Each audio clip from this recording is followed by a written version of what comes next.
ನಿಜವಾಗ್ಲೂ ಅದ್ಭುತವಾದಂಥ place. Jog falls ನೋಡಿ ಯಾವ ಥರ ನಿಸರ್ಗದ ಮಡಿಲಲ್ಲಿ ಅದ್ಭುತವಾಗಿ ಜೋಗ್ ಫಾಲ್ಸ್ ಸೂಪರ್ ವಂಡರ್ಫುಲ್. ತುಂಬ ರಿಲ್ಯಾಕ್ಸ್ ಫ್ಯಾಮಿಲಿ ಸಮೇತ ಬಂದು ನೋಡ್ತಕ್ಕಂಥ ಪ್ಲೇಸ್. ಸೂಪರ್. ಜೋಗದ ಗುಂಡಿ ಜೀವನದೊಳಗೆ ನೋಡುವೊಮ್ಮೆ ಜೋಗದ ಗುಂಡಿ.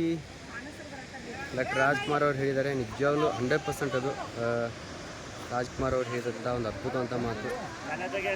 ಸಾಯೋದ್ರೊಳಗೆ ನೋಡುವೊಮ್ಮೆ ಜೋಗದ ಗುಂಡಿ ಅಂತೇಳಿ ಅಲ್ಲಿ ನೋಡ್ತಾ ಇರ್ಬೋದು. ಫಸ್ಟ್ ಬೀಳ್ತಕ್ಕಂಥ ಫಾಲ್ಸ್ ಅದಕ್ಕೆ ರಾಜ ಅಂತೀವಿ. ಆಮೇಲೆ ಸೆಕೆಂಡ್ ರಾಣಿ, ಯಾವ ಥರ ನರ್ತನೆ ಮಾಡ್ತಾಯಿದ್ದಾರೆ ನೋಡಿ ರಾಣಿ. ಆಮೇಲೆ ಇಲ್ಲಿ ಬರ್ತಕ್ಕಂಥದ್ದು ರೂರಲ್. ಸೊ ಇಲ್ಲಿ ರೂರಲ್ ರಾಕೆಟಲ್ಲಿ ಕೆಳಗಡೆ ಇದೆ, ಸೊ ಅದು ಕಾಣಿಸೋದಿಲ್ಲ. ಆ ಭಾಗಕ್ಕೆ ಹೋದರೆ ಕಾಣಿಸುತ್ತೆ. ಸೊ 100% ಅದ್ಭುತ ಅಂತ ಪ್ಲೇಸ್. ಸೂಪರ್